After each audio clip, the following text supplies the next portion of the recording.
प्यारे बच्चों, आपका हमारे YouTube चैनल में स्वागत है। आज हम कक्षा 12 का 2023 में आया हुआ सेट 5 देखेंगे, जिसका कोड 324 BB है ना। इससे पहले हम इसके 4 सेट कर चुके हैं। अगर आपको वो सेट करने हैं तो मैंने उनकी लिंक डिस्क्रिप्शन में दे दी है, आप वहाँ से जा कर के उनको देख सकते हैं। और बच्चों, 2023 के सारे सेट अगर आप कर लोगे तो आपको मैथ्स में अच्छे नंबर लाने से कोई नहीं रोक सकता। ठीक है ना बच्चों, क्योंकि 2023 और 2022 में पेपर सारे जितने भी आए हुए हैं वो सब एक जैसे ही लगभग हैं। ठीक है ना। तो आपको जो है दोनों साल के 2022 और 2023 इनके तो पेपर अच्छे से कर लेने हैं। जितने भी कोड हैं सारे आप अच्छे से कर लीजिए और आपके उम्मीद है कि आपके अच्छे नंबर आ जाएंगे। ठीक है ना बच्चों, तो चलते हैं, स्टार्ट करते हैं। ठीक है ना।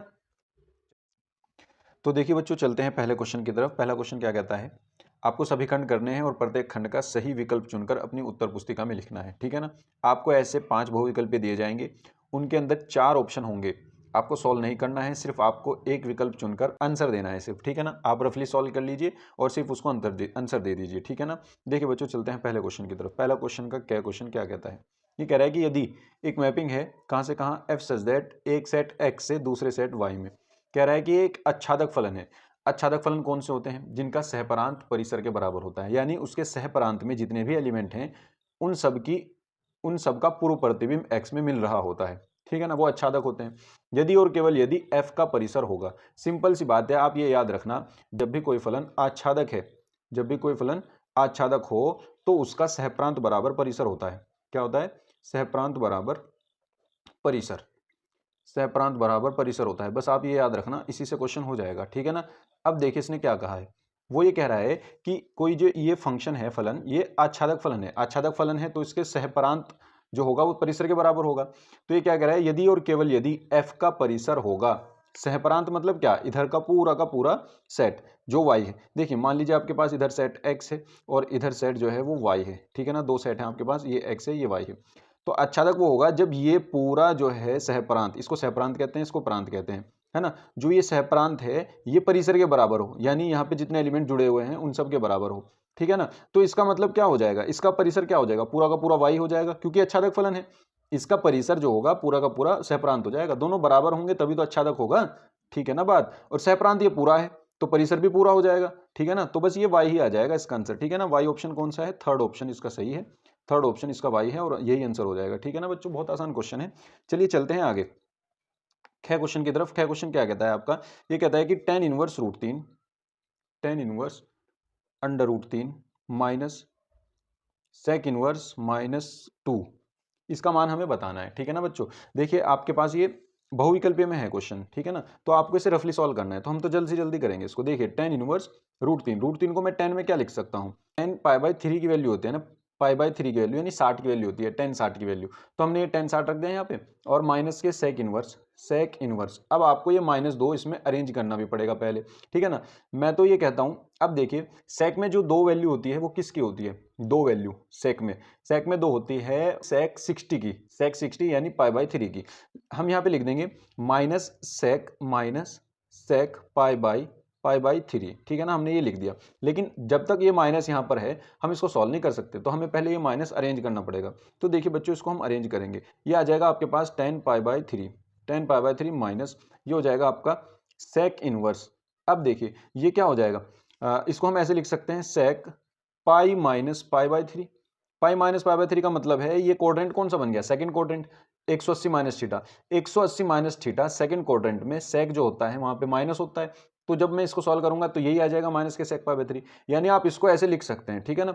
अब देखिए 10 से 10 हट जाएगा, अब देखिए ये 10 से 10 हट जाएगा, क्या बचेगा यहाँ पर पाई/3 माइनस, यहाँ से सेक हट जाएगा, क्या बचेगा 3 पाई माइनस पाई, एलसीएम लेकर के सॉल्व करेंगे, 3 पाई माइनस पाई 2 पाई, 2 पाई/3, तो ये आ जाएगा 2 पाई/3।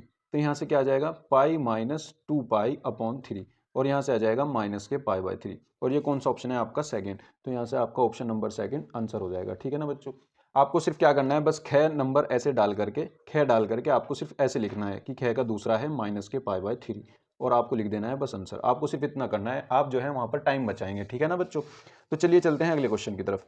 देखिए अगला क्वेश्चन क्या कहता है, नेक्स्ट क्वेश्चन ये कह रहा है कि गया क्वेश्चन कि यदि आपके पास ये है 2x माइनस वाई और x प्लस 2y और 2 और 3, आपके पास एक मैट्रिक्स है और इसके इक्वल टू में क्या है 1 2 3 3 ये है, ठीक है ना।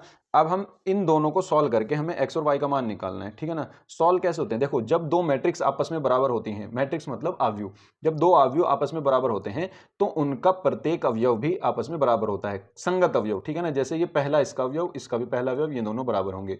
फिर इसका दूसरा अवयव, इसका दूसरा अवयव, ये दोनों बराबर होंगे। फिर दूसरी रो का पहला अवयव, इसका भी दूसरी रो का पहला अवयव, देखिए बराबर है ना, 3 भी बराबर है। इसीलिए हम क्या करेंगे, हम यहाँ कहेंगे तुलना करने पर। वैसे तो ये बहुविकल्प में है, हम इनकी तुलना कर देंगे। तुलना करने पर पहला पहले के बराबर हो जाएगा, यानी 2x minus y equals to आ जाएगा 1। और दूसरा क्या हो जाएगा, दूसरा हो जाएगा x प्लस 2y बराबर 3। ये हो जाएगा आपका x प्लस 2y बराबर हो जाएगा 3, ठीक है ना बच्चों। अब देखिए यहाँ से इन दोनों इक्वेशनों को हमें सॉल्व करना है। मैं इसमें 2 से मल्टीप्लाई करके इसके नीचे लिख लेता हूँ। ये आ गया 2x और प्लस के 2y और इक्वल्स टू 3 दूनी 6, ठीक है ना। अब हम इनको क्या करेंगे, इनको माइनस कर देंगे। माइनस कर दे, ये माइनस हो गया, ये माइनस हो गया, ये कट गया, ठीक है ना। यहाँ से माइनस माइनस कितना हो गया, माइनस के 3y हो गया, और ये हो गया आपका 1 माइनस 6, ये हो गया आपका माइनस के 5, है ना। ये कितना हो जाएगा, हमने 2 से मल्टीप्लाई करी ना, ये 4 हो जाएगा। आई थिंक यहाँ पे ये 4 आ जाएगा, 2 दूनी 4। तो ये माइनस वाई और माइनस 4y, ये हो जाएगा आपका माइनस के 5y, और 1 माइनस 6 हो जाएगा माइनस के 5, और y की वैल्यू आ जाएगी आपके पास 1, ठीक है। y की वैल्यू उठा करके इसमें रख दीजिए, x plus 2 into 1 equals to 3। यहाँ से x की वैल्यू आ जाएगी 3 माइनस 2 यानी 1, तो x की वैल्यू भी 1 आ जाएगी। तो कौन सा ऑप्शन हुआ आपका, पहला ऑप्शन। तो इसका ग का क्या हो जाएगा, पहला ऑप्शन, x बराबर 1 y बराबर 1, ये आपका आंसर हो जाएगा, ठीक है ना बच्चों। तो चलिए अगले क्वेश्चन पर चलते हैं। यह क्वेश्चन क्या है, डायरेक्ट फॉर्मूला है, समाकलन dx upon x square minus a square का मान होगा। देखिए इस वाले फॉर्मूले में क्या आता है, सबसे पहले आता है 1/2a।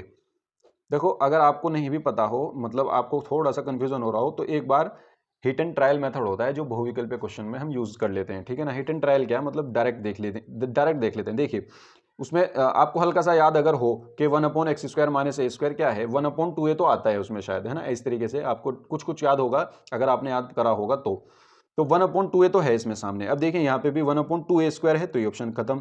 1/4a है, ये ऑप्शन खत्म। 1/4a² है, ये ऑप्शन खत्म। 3 ऑप्शन तो बिल्कुल ही उसने अलग दे रखे हैं, तो इनको तो आप काउंटिंग में लीजिए ही ना, आप सिर्फ ये क्वेश्चन उठा लीजिए, ठीक है ना। क्योंकि 1/2a आता है, ये तो सबको याद ही रहता है 1/2a। कंफ्यूजन होता है यहाँ पे कि x माइनस ए ऊपर लूँ या x प्लस ए ऊपर लूँ। इसको आप फॉर्मूले को ऐसे अच्छे तरीके से याद कर लेना, लेकिन अगर इनमें कंफ्यूजन हो तो आप यहाँ से भी इसको ऑप्शन एक बार देख लेना चाहिए कि सारे ऑप्शन कैसे कैसे हैं। ये बहुत अलग हैं, इनका कॉन्स्टेंट ही अलग है बहुत ज़्यादा। 1/2 आ जाएगा, क्या है दूसरा ऑप्शन हो जाएगा, ठीक है ना। इसको हम लिख देंगे 1/2a लॉग x माइनस ए अपॉन एक्स प्लस ए, और ये हो जाएगा प्लस सी बराबर आंसर, ठीक है ना बच्चों। इसका ऑप्शन हो जाएगा सेकंड ऑप्शन सही। चलते हैं अगले क्वेश्चन की तरफ। तो देखिए बच्चों, डे क्वेश्चन क्या कहता है, ये कह रहा है कि आपके पास अवकल समीकरण है x minus y d y by d x और equals to x plus 2y की प्रकृति क्या होगी, भौघातीय, समघातीय, घातीय के समघातीय। देखिए कैसे पता चलता है समघातीय का, हम क्या करते हैं d y by d x निकाल लेते हैं यहाँ से। तो क्या आ जाएगा, इधर फंक्शन आ जाएगा x plus 2y upon x minus y, आ जाएगा। देखिए यहाँ पे x की पावर 1, x की पावर 1, यहाँ भी x की पावर 1, x की पावर 1। यहाँ से पता चल जाता है कि ये समघातीय है, लेकिन फिर भी समघातीय का चेक करने का तरीका है अपने पास, ठीक है ना। हम क्या करेंगे, समघातीय चेक करने के लिए हम इसको कैपिटल fxy मान लेंगे, कोई फंक्शन मान लेंगे, ठीक है ना। x और y का ये फंक्शन है हमारे पास, ये क्या है x plus 2y upon x minus y, ठीक है ना। अब हम क्या करेंगे, इस x की जगह तो लैम्डा x पुट करेंगे इसमें, और y की जगह लैम्डा y। तो ये लैम्डा x आ जाएगा और लैम्डा y आ जाएगा। x की जगह लैम्डा x, y की जगह लैम्डा y। तो हम यहाँ पुट करते हैं, देखिए lambda x plus 2 into lambda y upon lambda x minus lambda y, ठीक है ना। यहाँ से क्या होगा, अब हम ऊपर से भी लैम्डा कॉमन ले लेते हैं, क्या बचेगा x प्लस 2y, और नीचे भी हम लैम्डा कॉमन ले लेते हैं, क्या बचता है x माइनस के y। यानी लैम्डा से लैम्डा अगर मैं ये ऊपर जाकर के माइनस हो जाए तो लैम्डा की पावर 0 बच जाएगा, मतलब कट गया तो लैम्डा की पावर 0 बच गई। और ये x plus 2y upon x minus y, ये वापस से हमारा फंक्शन बन गया। तो ये क्या बन गया, f of x comma y. तो अगर हमारे पास लैम्डा x रख करके और लैम्डा y रख करके वापस से वही फंक्शन बन जाता है, तो इसका मतलब ये क्या है, एक समघातीय फलन है ना। अतः यह एक समघातीय फलन है ना। ये समघातीय फलन है, मतलब ये अवकल समीकरण समघातीय है। अब इसकी घात क्या होगी, इसकी घात होगी जो लैम्डा की पावर है, जो लैम्डा आया उसकी पावर क्या है 0, तो इसकी घात जो हो जाएगी 0 हो जाएगी, ठीक है ना। तो ये शून्य घात का फलन है, समघातीय फलन है और घात शून्य है, तो इसका थर्ड ऑप्शन सही हो जाएगा, इसका थर्ड ऑप्शन सही हो जाएगा, ठीक है ना बच्चों, ये आंसर हो जाएगा। उम्मीद करता हूँ आपकी समझ में आया होगा। तो चलते हैं नेक्स्ट क्वेश्चन पर। देखिए सेकंड क्वेश्चन क्या कहता है, दूसरा सभी खंड हल कीजिए, इसमें भी एक एक नंबर के क्वेश्चन है आपके पास। ये कह रहा है कि सिद्ध कीजिए कि एक एकेकी फलन f सच दैट 2 3 4 से 2 3 4 एक आच्छादक फलन है। अब देखिए हमारे पास उसने मैपिंग दी है f सच दैट 2 3 4, यानी एक सेट आपके पास ये है और इससे मैपिंग है दूसरे सेट में, वो भी यही है 2 3 4, और ये एक ही फंक्शन है, एक ही फलन है।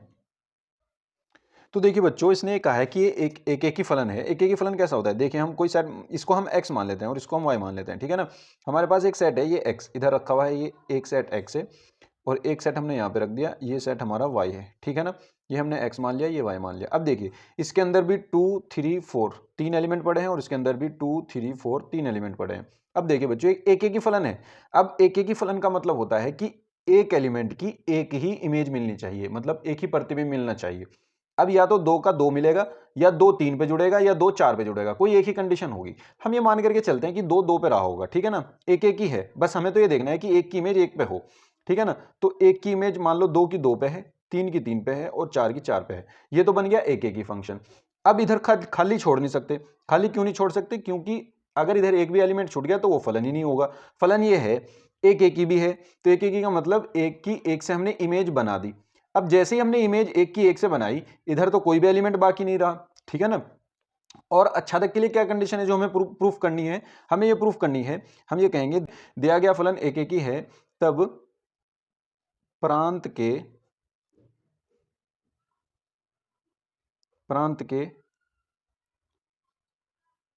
प्रत्येक अवयव की सहप्रांत में, सहप्रांत, देखिए ये प्रांत होता है, ये पूरा क्या है प्रांत है आपका, और ये पूरा आपका सहप्रांत है, ये आपका पूरा क्या है सहप्रांत है। और इसमें जो ये जुड़े हुए हैं, ये वाले जुड़े हुए जो हैं इसमें, वो होते हैं परिसर, ठीक है ना, वो होते हैं क्या परिसर, जो जुड़े हुए होते हैं, जो जुड़े हुए होते हैं वो परिसर होते हैं, ठीक है ना। अब देखिए हम क्या कह रहे हैं, प्रांत के प्रत्येक अवयव की सहप्रांत में प्रतिबिंब है, ठीक है ना, प्रतिबिंब है। हम कह रहे हैं कि दिया गया फलन एक ही है, तब प्रांत के प्रत्येक अवयव की सहप्रांत में क्या है प्रतिबिंब है हर एलिमेंट की। और हम ये भी लिख देंगे कि सहप्रांत बराबर क्या हो जाएगा, फिर सहप्रांत बराबर हो जाएगा परिसर, सहप्रांत बराबर परिसर हो जाएगा, ठीक है ना। और जैसे ही सहप्रांत बराबर परिसर होता है तो इसका मतलब ये है अतः फलन आच्छादक भी होगा, ठीक है ना। ये मैंने इजी तरीका बताया है, क्योंकि देखिए एक ही तो ये है।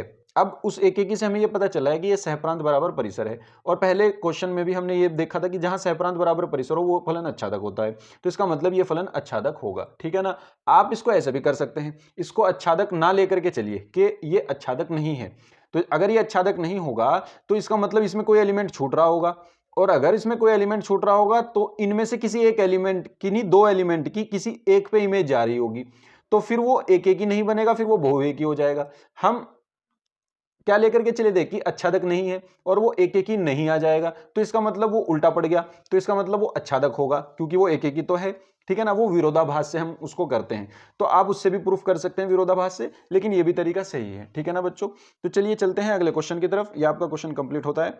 चलते हैं ख क्वेश्चन की तरफ।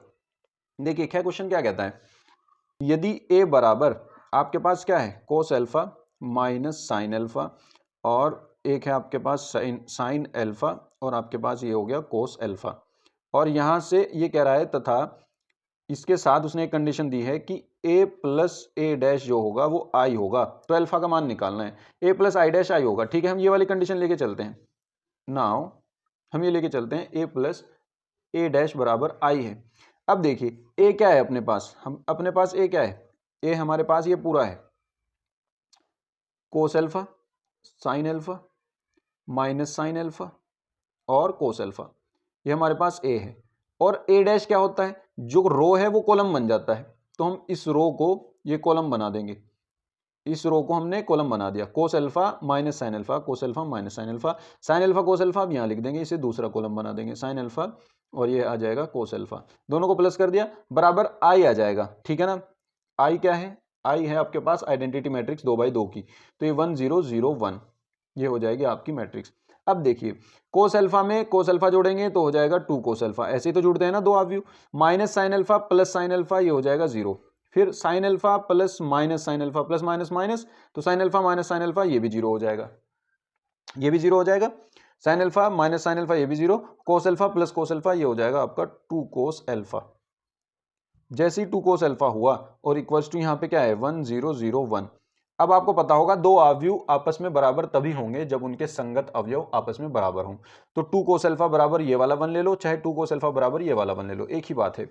तो देखिए जैसे ही आप यहाँ पर 2 कोस अल्फा बराबर 1 लेंगे तो ये क्या आ जाएगा कोस अल्फा बराबर 1/2, ठीक है ना।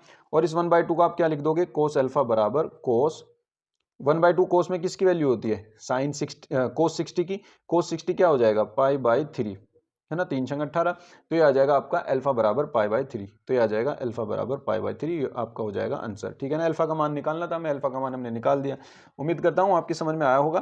तो चलते हैं बच्चों अगले क्वेश्चन की तरफ। क्या क्वेश्चन क्या कहता है हमारा, हमारा क्या क्वेश्चन ये कह रहा है कि एक उसने जो है आव्यू दे दिया, आव्यू क्या है 3 2 3 2 2 3 3 2 3, ठीक है ना, ये उसने आव्यू दे दिया। अब इसका हमें क्या निकालना है, डिटर्मिनेंट निकालना है, ठीक है ना, डिटर्मिनेंट मतलब सारणिक निकालना है, तो हम सारणिक निकाल देंगे, क्या दिक्कत है, ये ऐसे लिखोगे आप, फिर इसको आप सारणिक की फॉर्म में लिखोगे 3 2 3 2 2 2 3 3 3, ये सारणिक हो गया आपका, ठीक है ना। अब देखिए वैसे तो अगर आपको सारणिक की कंडीशन पता हो कि अगर कोई दो रो या दो कॉलम आपस में सेम हो जाते हैं उनका प्रत्येक अवयव, जैसे 3 2 3 है 3 2 3 है, तो उसका मान 0 हो जाता है। ये तो वैसे भी अब मुझे पता चल गया कि डायरेक्ट इसका आंसर 0 ही आएगा, लेकिन वो एक्सरसाइज आपकी कट चुकी है इसलिए आपको शायद वो ना पता हो, इसलिए हम इसको डायरेक्ट प्रसार करके करेंगे, ठीक है ना। प्रसार कैसे होता है सारणिक का, या तो किसी रो के सापेक्ष या किसी कॉलम के सापेक्ष आप इसका प्रसार कर सकते हैं, तो हम पहली रो के सापेक्ष करेंगे, ठीक है ना। आप यहाँ पे लिख भी सकते हैं कि R1 के सापेक्ष प्रसार करने पर। अब देखिए R1 क्या है, सबसे पहले R1 का पहला एलिमेंट लिख लीजिए 3, इसकी रो इसका कॉलम इसकी रो छोड़ दीजिए, जो 4 बचे इनका एक मैट्रिक्स बना लीजिए ऐसे करके 2 3 2 3 मैट्रिक्स बना लिया। अब माइनस लगाइए, इसका सेकेंड एलिमेंट लिखिए 2, फिर एक कॉलम बनाइए। अब क्या करिए, इसकी रो और इसका कॉलम छोड़ दीजिए, जो ये 4 एलिमेंट बचे इनका सारणिक बना लो 2 3 3 और 3, ठीक है ना, फिर प्लस लगाओ। अब ये तीसरा एलिमेंट 3, अब यहाँ से फिर दोबारा से सारणिक बनेगी, इसकी रो इसका कॉलम छोड़ दो, जो 4 बचे इनका सारणिक बना लो 2 2 3 2, ठीक है ना, ये आ गया। बस आपको इनको सॉल्व करना है, 3 इंटू 3 दूनी 6 माइनस 3 दूनी 6, 6 माइनस 6 ये हो जाएगा 0, माइनस 2 इंटू में 3 दूनी 6 माइनस 3 3 9 प्लस 3 गुना, इसको कैसे सॉल्व करेंगे, 2 दूनी 4 माइनस 3 दूनी 6, तो 2 दूनी 4 माइनस 3 दूनी 6, ठीक है ना। ये क्या आ जाएगा आपका 3 इंटू 0 माइनस 2 इंटू माइनस 3 और प्लस 3 इंटू 4 में से 6 गए माइनस के 2 बचेंगे, ठीक है ना। ये कितना हो जाएगा, ये हो जाएगा आपका 0, ये हो जाएगा प्लस के 3 दूनी 6, ये हो जाएगा आपका माइनस के 6 और ये हो जाएगा आपका 0, ठीक है ना, ये आ जाएगा आपका आंसर। उम्मीद करता हूँ समझ में आया होगा, बहुत आसान क्वेश्चन है। तो बच्चों चलते हैं अगले क्वेश्चन की तरफ। देखिए घ क्वेश्चन क्या कहता है, ये घ क्वेश्चन जो है इसने दिया है I.I plus J.J plus 2 into K.K, ठीक है ना, इसका मान ज्ञात करना है। देखिए बहुत आसान क्वेश्चन है, इसमें क्या करना है आपको, I.I हमेशा 1 होता है, J.J भी 1 होता है, K.K भी 1 होता है, तो I.I भी 1 रख दीजिए प्लस J.J भी 1 रख दीजिए प्लस 2 इंटू में K.K भी 1 रख दीजिए, और उसको बता दीजिए चूंकि I.I कैप जो होता है वो 1 होता है, J.J भी 1 होता है और K.K भी 1 होता है, उसको ये बता दीजिएगा, ठीक है ना, यहाँ पर साइड में। तो ये क्या आ जाएगा आपका 1 + 1 2 और प्लस 2 1 जा 2 और 2 2 जा 2 + 2 4 हो जाएगा, ठीक है ना, ये आपका आंसर आ जाएगा, ठीक है ना बच्चों। तो चलते हैं आगे, अगला क्वेश्चन डैक क्वेश्चन क्या कहता है, देखिए बहुत आसान क्वेश्चन है। ये कह रहा है कि अवकल समीकरण आपके पास है XY d2y/dx² की power square plus x dy/dx minus y = 2, इसकी घात बताओ अवकल समीकरण की क्या है। तो आप सबसे पहले तो ये देख लीजिए कि इस अवकल समीकरण में हाईएस्ट कितनी बार डेरिवेटिव कर रखा है, तो एक बार ये कर रखा है, 2 बार ये कर रखा है, तो ये तो होगी इसकी कोटि। अब जहां जिस टर्म से आपने कोटि पता करी उसी की घात देख लीजिए, तो जैसे हाईएस्ट ऑर्डर डेरिवेटिव जो है यानी उच्च कोटि का जो अवकलन है उसकी पावर देख लीजिए, उसकी घात देख लीजिए, जो उसकी घात होगी वही इस अवकल समीकरण की घात होगी। तो इसकी कोटि क्या है, इसकी कोटि भी 2 है, इसकी कोटि 2 है ये वाली, और इसका घात जो है अवकल समीकरण का घात भी 2 है ये वाली, ठीक है ना। और ये हो जाएगा आपका आंसर, ठीक है ना बच्चों। उम्मीद करता हूं आपके समझ में आया होगा, बहुत आसान क्वेश्चन है। तो चलते हैं आगे अगले क्वेश्चन की तरफ। देखिए बच्चों, तीसरा क्वेश्चन शुरू करते हैं। तीसरा क्वेश्चन कहता है सभी खंड कीजिए और 2 नंबर का एक क्वेश्चन है, ठीक है ना। तो पहला क्वेश्चन क्या कहता है, देखिए, सिद्ध कीजिए कि fx बराबर जो 10x है, fx बराबर जो 10x है वो for all x belongs to r के लिए एक सतत फलन है। हमें ये प्रूफ करना है कि ये जो है एक सतत फलन है। अब अगर ये सतत फलन है तो हमें इसे प्रूफ करना पड़ेगा, सतत फलन, ठीक है ना। तो देखिए बच्चों कैसे करेंगे, fx इक्वल्स टू हम क्या लिख सकते हैं, fx इक्वल्स टू हम लिख सकते हैं sine x upon cos x, sine x upon cos x, ठीक है ना। ये फंक्शन बन जाएगा। अब ये फंक्शन जिस वैल्यू के लिए परिभाषित होगा उसी वैल्यू पे सतत होगा, ठीक है ना। उसी वैल्यू पे तो चेक करेंगे। तो पहले तो हमें ये देख लेना है कि किस वैल्यू पे ये परिभाषित है। अब कोस एक्स जीरो नहीं होना चाहिए, अगर कोस एक्स जीरो हो गया तो ये इन्फिनिटी बन जाएगा, तो पूरा एफ एक्स इन्फिनिटी हो गया यानी अपरिभाषित हो जाएगा, ठीक है ना। तो यह फलन सभी वास्तविक संख्याओं के लिए परिभाषित है जहां कोस एक्स जीरो ना हो, ठीक है ना। हम क्या लिखेंगे, यह फलन for all x belong to r के लिए सतत है, बस cos x equals to not equals to zero होना चाहिए। और अगर cos x not equal to zero है तो इसका क्या मतलब है, अगर कोस एक्स जीरो के बराबर नहीं है तो इसका मतलब इसका व्यापक मान क्या होता है फिर, तो ये 2n+1 इंटू पाई बाई 2, ये भी नहीं होना चाहिए, ठीक है ना। कोस एक्स जब जीरो के बराबर हो जाता है तो हम उसकी व्यापक मान क्या लेते हैं, थीटा का, यही तो लेते हैं, x बराबर 2n+1 पाई बाई 2, सॉरी ये कोस हट जाएगा यहाँ से। तो x की वैल्यू हम क्या लेंगे, 2n+1 पाई बाई 2, यानी x की वैल्यू ये ना हो, बस पूरे r में से ये वैल्यू ना आए, क्योंकि अगर ये वैल्यू आ गई तो उस पर कोस एक्स जीरो हो जाएगा, और अगर कोस एक्स जीरो हो गया तो ये इन्फिनिटी हो जाएगा, और अगर ये इन्फिनिटी हो गया तो ये वहां पे परिभाषित नहीं होगा, ठीक है ना। यानी इन वैल्यू को छोड़कर ये सब हर जगह सतत है, ठीक है ना। क्यों है सतत, क्योंकि साइन एक्स एक ऐसा फंक्शन है जो सतत फलन है, और कोसाइन भी एक सतत फलन है, ठीक है ना। हम जानते हैं, हम ये लिखेंगे बात कि हम जानते हैं साइन तथा कोसाइन, साइन तथा कोसाइन सतत फलन है,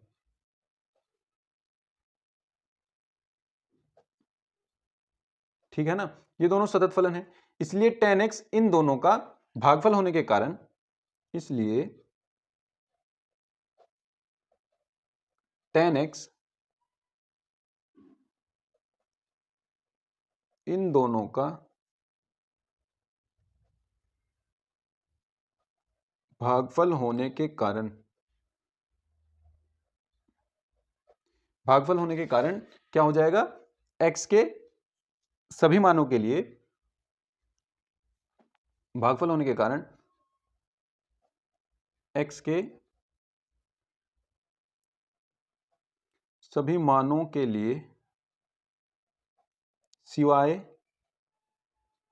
कौन सी वैल्यू छोड़ देंगे, हम सिर्फ ये वाली वैल्यू छोड़ देंगे जहां पर x जो हो वो 2n+1 पाई बाई 2 ना हो, बस, है ना, सिवाय इन वैल्यू के। तो x के सभी मानों के लिए सिवाय इसको छोड़ करके tan x क्या है, एक सतत फलन है, इसलिए tan x सतत फलन है, सतत फलन है, ठीक है ना बच्चों। ये थ्योरी आपको बच्चों लिखनी पड़ेगी, ये थ्योरी बच्चों आपको लिखनी पड़ेगी, क्योंकि ये 2 नंबर में क्वेश्चन है। एक दो लाइन में लिख करके नहीं दे सकते, क्योंकि ये 2 नंबर का क्वेश्चन है, इसमें थोड़ा सा आपको थोड़ा सा कुछ लिखना पड़ेगा, ठीक है ना। आप इन चीज को थोड़ा खुला खुला करके लिखेंगे ताकि आपका क्वेश्चन थोड़ा सा लेंथी दिखे, ठीक है ना, और उसका इंप्रेशन अच्छा पड़े, ठीक है ना बच्चों। तो चलिए चलते हैं अगले क्वेश्चन की तरफ। उम्मीद करता हूं ये क्वेश्चन आपको समझ आ गया होगा। चलिए देखिए बच्चों, ख क्वेश्चन क्या कहता है, तीसरे का ख क्वेश्चन ये कह रहा है कि यदि y बराबर a sin x plus b cos x है तो इसका अवकल समीकरण ज्ञात कीजिए। अब देखिए, इसका अवकल समीकरण ज्ञात करने के लिए हमें क्या करना होगा, ये जो आर्बिट्रेरी कांस्टेंट हैं इनको हमें हटाना पड़ेगा, ठीक है ना। इन कांस्टेंट को हमें हटाना पड़ेगा जो ये एचर हैं, ठीक है ना। जब ये हट जाएंगे वही हमारी अवकल समीकरण आ जाएगी। और ये भी देखना है कि जितने इसमें कांस्टेंट होंगे, ये जितने अचर होंगे उतनी बार इसका हमें डिफरेंशिएशन करना है और उससे ज़्यादा बार नहीं करना, ठीक है ना, और इनको हटाना भी है। अब देखिए हमने पहली बार किया dy बाई डी एक्स, तो ये क्या हो जाएगा आपका a cos x minus b sine x, क्योंकि कोस एक्स का होता है माइनस में, इसलिए माइनस के साइन एक्स आ जाएगा बी साइन एक्स। और दोबारा करेंगे d two y by d x square, एक बार और कर दीजिए, इसमें लिख देना डी डब्ल्यू आर टू एक्स के सापेक्ष अवकल समीकरण करने पर, यहाँ पर लिख देना दोबारा एक्स के सापेक्ष अवकल समीकरण करने पर, ये क्या आ जाएगा माइनस के ए साइन एक्स माइनस ये आ जाएगा आपका b कोस एक्स, साइन एक्स का प्लस कोस एक्स होता है लेकिन बाहर माइनस इसलिए माइनस लगा दिया। अब देखिए ये क्या हो जाएगा d two y by d x square equals to, यहां से माइनस कॉमन ले लेते हैं, क्या बचेगा a sine x plus b cos x, a sine x plus b cos x ये बचेगा। अब ये देखिए वैल्यू हमारी क्या है, a sine x plus b cos x हो जाएगा y, तो आप इसको लिख सकते हैं d two y upon d x square equals to minus y, और ये माइनस वाई इधर ले आइए, ये हो जाएगा d two y upon d x square plus y equals to 0, ठीक है ना बच्चों, ये आपका अवकल समीकरण हो जाएगी, ये आ जाएगा आपका आंसर। उम्मीद करता हूं आपकी समझ में आया होगा। तो चलते हैं नेक्स्ट क्वेश्चन पर। देखिए घ क्वेश्चन क्या कहता है। घ क्वेश्चन ये कह रहा है, क्योंकि घ आपके सिलेबस में नहीं है, हम चलते हैं घ पर। यदि किसी आयत की लंबाई 3 सेंटीमीटर पर मिनट की दर से घट रही है और चौड़ाई 2 सेंटीमीटर पर मिनट की दर से बढ़ रही है, तो ये दर दे रखी है, अब ये ध्यान रखना क्योंकि सेंटीमीटर पर मिनट है, ठीक है ना। तो x बराबर 10 सेंटीमीटर तथा y बराबर 6 सेंटीमीटर पर आयत के परिमाप में परिवर्तन की दर ज्ञात कीजिए, जहां x बराबर लंबाई y बराबर चौड़ाई। तो पूरा क्वेश्चन पढ़ने पर हमें यह पता चला कि x जो है वो लंबाई है, y बराबर चौड़ाई है। तो हम यहां लिख देंगे दिया है, थोड़ा सा बड़ा करने के लिए दिया है x बराबर लंबाई, यानी x लंबाई है, y जो है वो चौड़ाई है, ठीक है ना, x लंबाई है y चौड़ाई है। तो अगर x लंबाई और y चौड़ाई है तो इसने ये क्या कहा था कि आयत की लंबाई 3 सेंटीमीटर पर मिनट की दर से घट रही है, यानी उसकी लंबाई dx अपॉन dt, क्योंकि पर मिनट है तो dt आएगा, की दर से घट रही है तो माइनस में आएगी, कितनी 3 सेंटीमीटर पर मिनट, ठीक है ना। दूसरा डी वाई अपॉन, क्योंकि चौड़ाई जो थी चौड़ाई वो 2 सेंटीमीटर पर मिनट की दर से बढ़ रही थी, तो d y upon d t जो आ जाएगा वो 2 सेंटीमीटर पर मिनट आ जाएगा, ठीक है ना। अब देखिए आगे वो पूछ क्या रहा है, वो पूछ रहा है कि आयत के परिमाप में कितना परिवर्तन होगा, परिवर्तन की दर बतानी है। वी नो दैट, या ऐसे लिख देना हम जानते हैं, वी नो दैट हमारे पास आयत का परिमाप क्या होता है, हम ले लेंगे आयत का परिमाप P बराबर 2 गुना लंबाई प्लस चौड़ाई, यही होता है आयत का परिमाप। आयत कैसी होती है, ऐसी होती है थोड़ी सी, है ना, ये इसके बराबर ये इसके बराबर और 90 डिग्री के कोण पर, ठीक है ना। अब देखिए मान लीजिए ये x है ये y है, तो ये x ये y होगी।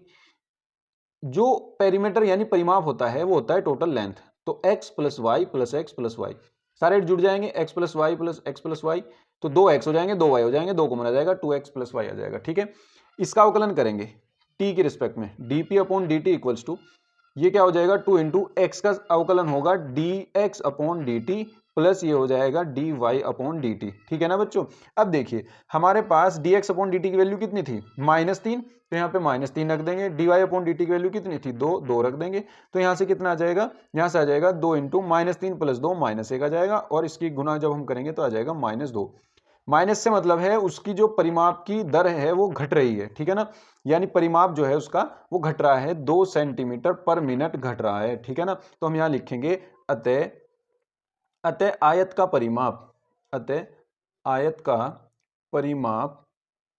परिमाप 2 सेंटीमीटर पर मिनट की दर से घट रहा है, की दर से घट रहा है, ठीक है ना बच्चों। अब आप ये सोचेंगे कि इसमें जो इसने x बराबर 10 और y बराबर 6 दिया है, इनका क्या मतलब है यहां देने का, ठीक है ना। तो मैं आपको बता दूं कि जब इसने क्वेश्चन उठाया है ये बुक से एग्जाम्पल में से उठाया है, और एग्जाम्पल में वहां उसने दो क्वेश्चन दे रखे थे, एक तो आयतन में परिवर्तन की दर दे रखा था और उसके साथ एक क्वेश्चन सेकंड पार्ट में एक और दे रखा था, और उस पार्ट में ये यूज होने थे, ठीक है ना। तो उसने वो सेकंड पार्ट तो दिया नहीं, फर्स्ट का ही क्वेश्चन बना दिया पूरा और ये भी दे दिया, तो अब इनका यहाँ पे कोई यूज नहीं है, ठीक है ना, बगैर इनके ही हमारा आंसर आ चुका है, ठीक है ना बच्चों।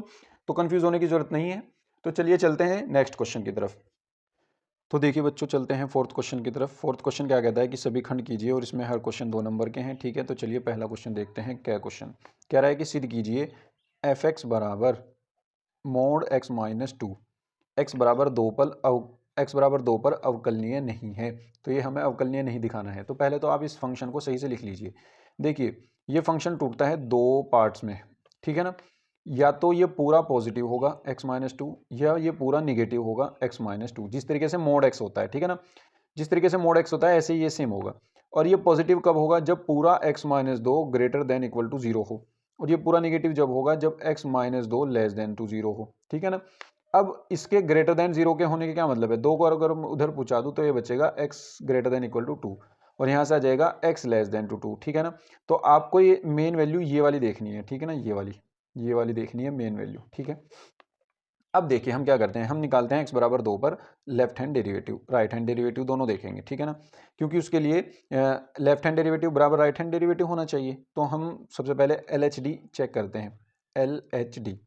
तो सबसे पहले हमारे पास क्या होगा, लिमिट आप डायरेक्ट करो h टेंडिंग टू 0, क्या हो जाएगा f ऑफ 2 पे देख रहे हैं तो 2 माइनस एच, यानी 2 में से हल्का सा घटाएंगे तभी तो 2 के लेफ्ट में आएंगे, 2 माइनस एच ये फॉर्मूला होता है ना इसका, और माइनस के f ऑफ 2 अपॉन माइनस के एच आ जाएगा लेफ्ट हैंड लिमिट में। तो यहाँ से देखिए ये तो फॉर्मूला लगा अभी कि जिस भी पॉइंट पे आपको निकालनी है वो लिखो।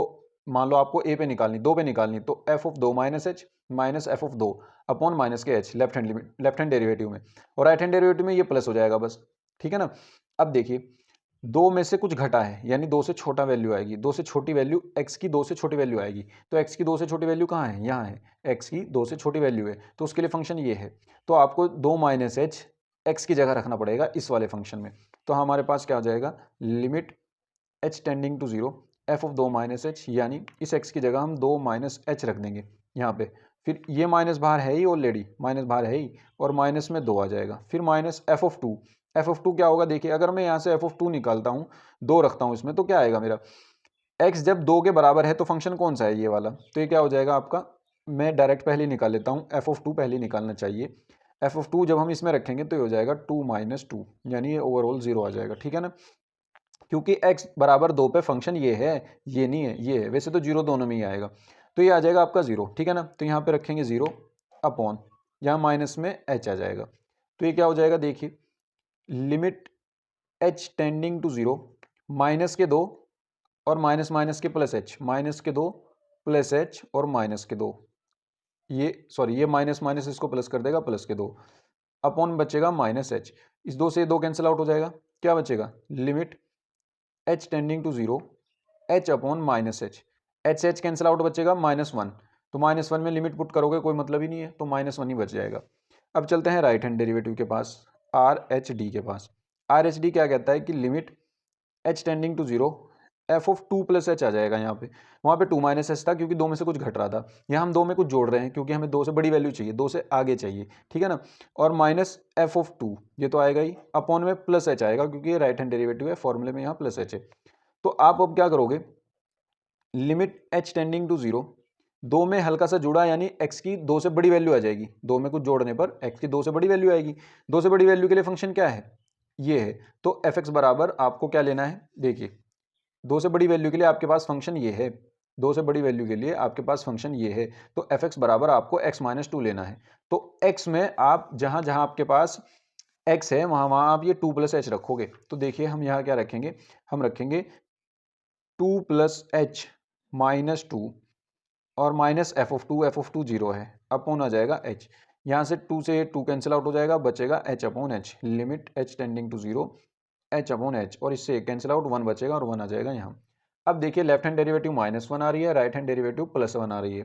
तो यानी इसका LHD not equals to RHD है, यानी ये दोनों ही बराबर नहीं है। तो अगर ये दोनों ही बराबर नहीं है तो इसका मतलब फलन जो है वो x बराबर 2 पर अवकलनीय नहीं है। अतः फलन x बराबर 2 पर अवकलनीय नहीं है, ठीक है ना बच्चों। ये आपका क्वेश्चन कंप्लीट होता है। चलिए चलते हैं अगले क्वेश्चन की तरफ। देखिए बहुत आसान क्वेश्चन है, 4th का ख। कह रहा है कि मान ज्ञात कीजिए समाकलन tan 4x और sec स्क्वायर एक्स dx का।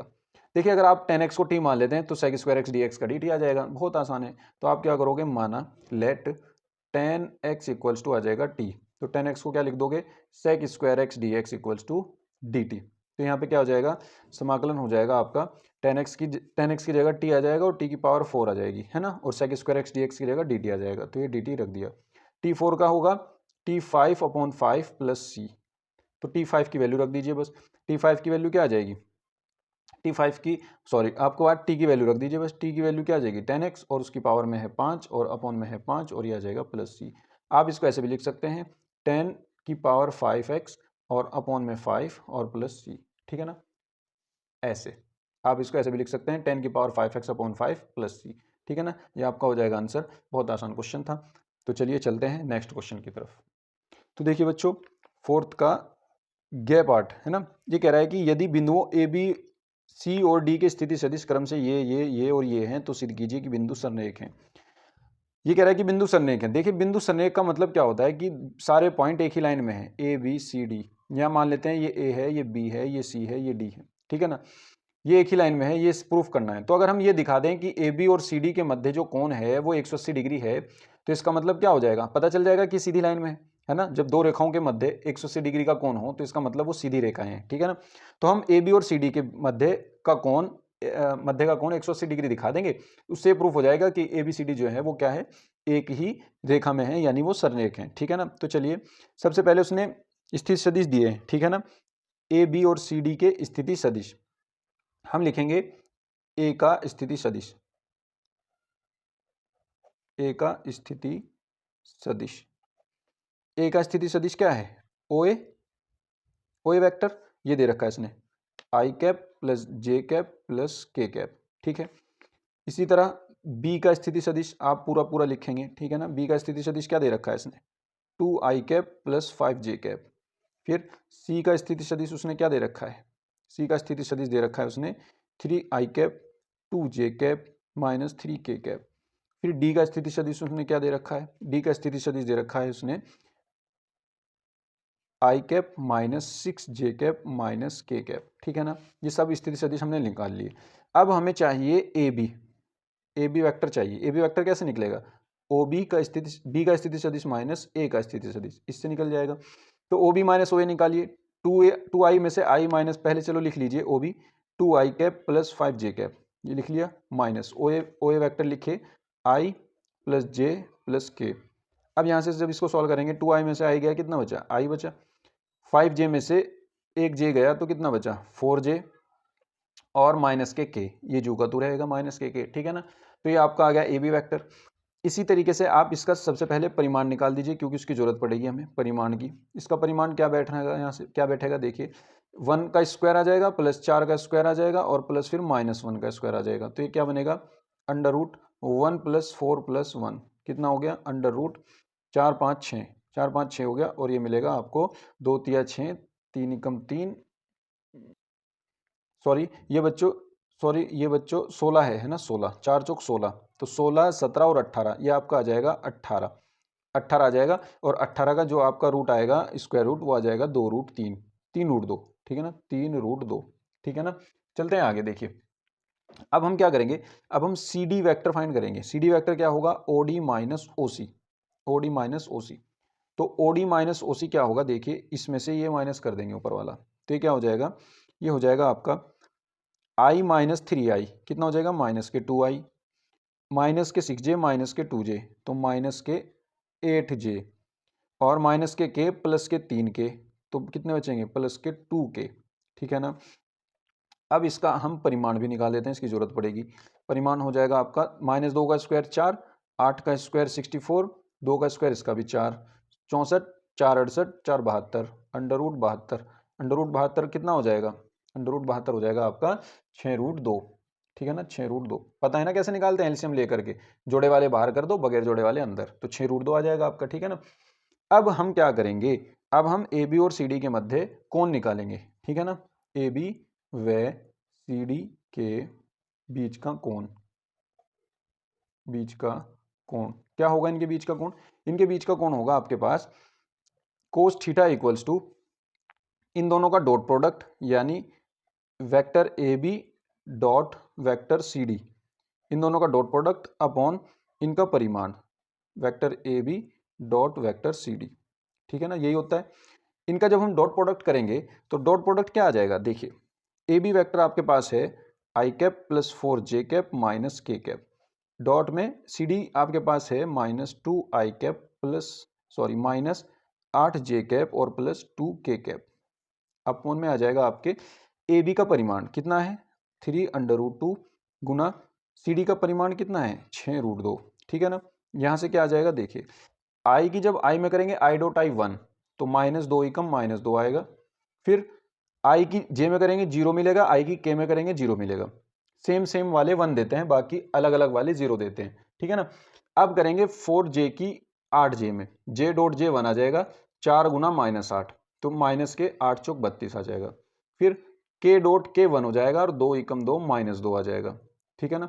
और अपॉन में आ जाएगा आपके 6 तिया 18 और 2 इसका 18 दूनी हो जाएगा 36 और ऊपर भी कितना आ गया ऊपर भी आ गया -36 अपॉन 36। तो ये कितना हो जाएगा कोस थीटा इक्वल्स टू आपके पास आ जाएगा -1। और कोस में -1 कहाँ होता है सबको पता है, कोस में जो -1 होता है वो 180 होता है। ठीक है ना। 180 लिख देंगे। यहाँ से थीटा की वैल्यू कितनी आ जाएगी, थीटा की वैल्यू आ जाएगी 180। ठीक है ना। अगर थीटा की वैल्यू 180 आ गई इसका मतलब ए बी और सी डी जो है वो सीधी रेखा में है, अतः ए बी तथा सी डी एक ही रेखा पर स्थित हैं। इसका मतलब ए बी सी डी सारे एक ही लाइन में है, सीधी लाइन में, अतः ए बी सी और डी क्या होंगे, अतः ए बी सी और डी संरेख होंगे। ठीक है ना बच्चों, ये क्वेश्चन आपका हो गया प्रूफ, ये हो गया आपका कंप्लीट। उम्मीद करता हूं आपकी समझ में आया होगा। तो चलिए चलते हैं नेक्स्ट क्वेश्चन की तरफ। देखिए बच्चों नेक्स्ट क्वेश्चन घ क्या कहता है, फोर्थ का घ पार्ट, ये भी आसानी ही है। इसने समीकरण असमीकरण दे रखी है x + 2y > 10, 3x + 4y ≤ 24 और x, y > 0 दोनों बड़ी है। इसको 1 मान लेते हैं, इसको 2 मान लेते हैं। ठीक है ना। अब देखिए इन असमीकरणों को सबसे पहले समीकरण रूप में लिख लो। समीकरण रूप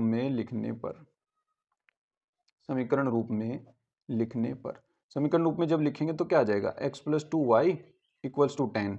एक तो ये आ गई समीकरण नंबर, इसको हम दे देते हैं 3। और जब हम इसको लिखेंगे तो ये आ जाएगी 3x + 4y = 24। इसको हम दे देते हैं समीकरण नंबर 4। ठीक है ना। अब देखिए बच्चों इसमें हम एक बार x0 रख करके y की वैल्यू निकालेंगे, एक बार y की वैल्यू 0 रख के x की वैल्यू निकालेंगे, 2 पॉइंट मिलेंगे जैसे कि हम पीछे के सेट में पढ़ा चुके हैं। आपको ये खुद सॉल्व करना है। ठीक है ना। मैं बस आपको बता रहा हूं, डायरेक्ट आप भी नहीं लिखोगे एक्स वाई के। अगर आपके पास टाइम कम है तो डायरेक्ट आप टेबल बना लेना, अदरवाइज उसको सॉल्व करके दिखाना जिससे आपका थोड़ा सा लेंथी क्वेश्चन हो जाए, आंसर लेंथी हो जाए और अच्छा सा लगे। ठीक है ना। देखिए x की वैल्यू 0 रखेंगे तो y की वैल्यू क्या मिलेगी 2 अपॉन में चला जाएगा। x की वैल्यू 0 रखी तो y की वैल्यू मिलेगी 5, y की वैल्यू 0 लिखी तो x की वैल्यू मिलेगी 10। इसी तरह इसमें है, इस वाले इक्वेशन में यहाँ से x की वैल्यू अगर हम 0 रखेंगे तो y की वैल्यू मिलेगी 4 6 24 और y की वैल्यू 0 रखेंगे तो x की वैल्यू मिलेगी 3 8 24। ठीक है ना। यहाँ से आपको एक पॉइंट ए मिला 0,5, ये वाला 0,5 और एक पॉइंट बी मिला 10,0 और इसमें से आपको एक पॉइंट सी मिला 0,6 और एक पॉइंट डी मिला 8,0। अब आपको इन दोनों पॉइंट को मिलाना है, इन दोनों पॉइंट को मिलाना है और आपकी रेखा बन जाएगी। ठीक है ना। अब देखिए हम बनाते हैं ग्राफ।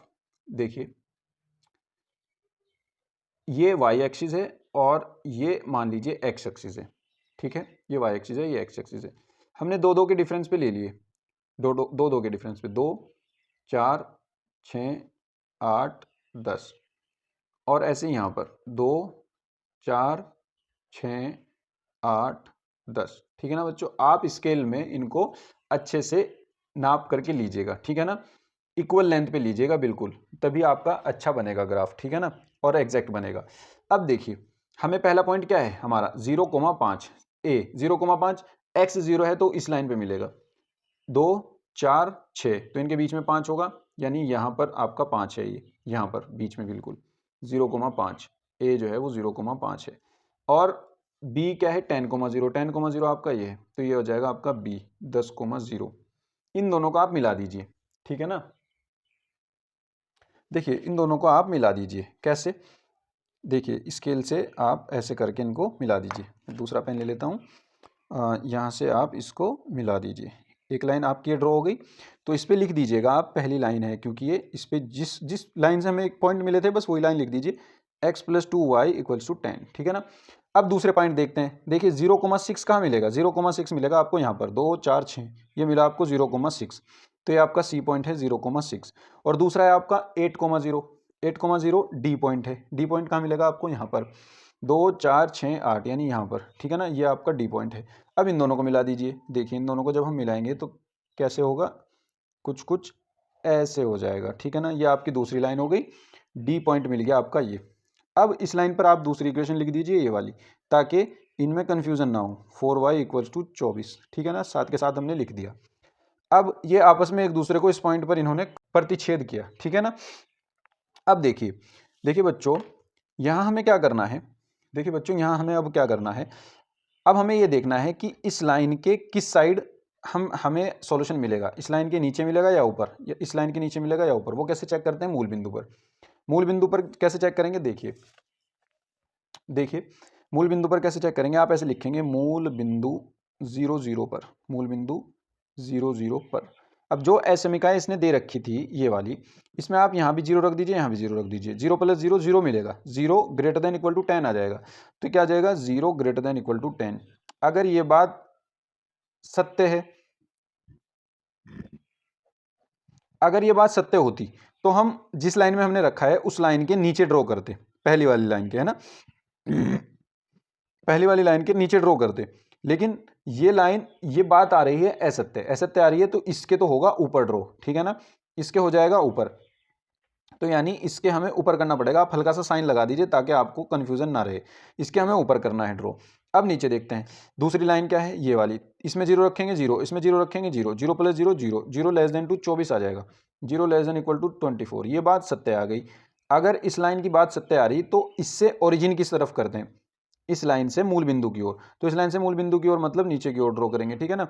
तो यहाँ से इस वाली लाइन ये जो जा रही है इससे नीचे और इससे ऊपर, तो सिर्फ ये ही पोर्शन मिलेगा हमें, बस ये वाला ऐसा पार्ट जो इन दोनों के कंडीशन को सेटिस्फाई करता हो, इससे ऊपर भी हो इससे नीचे भी हो, तो ये वही पार्ट है। बस ये ट्रायंगल सा मिला हमें, एक ये पॉइंट है, एक ये पॉइंट है, एक ये पॉइंट है।